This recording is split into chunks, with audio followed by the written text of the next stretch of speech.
Welcome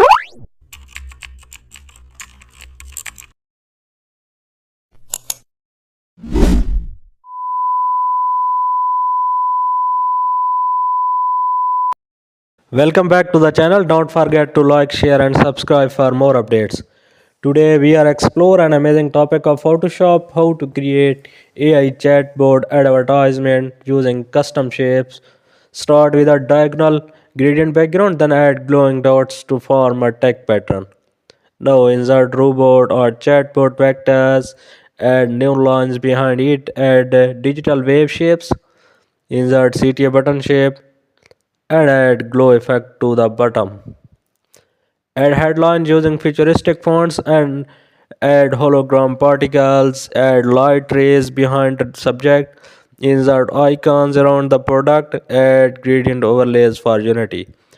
Also adjust vibrance, add blur to the background shapes, finalize the design. Thanks for watching.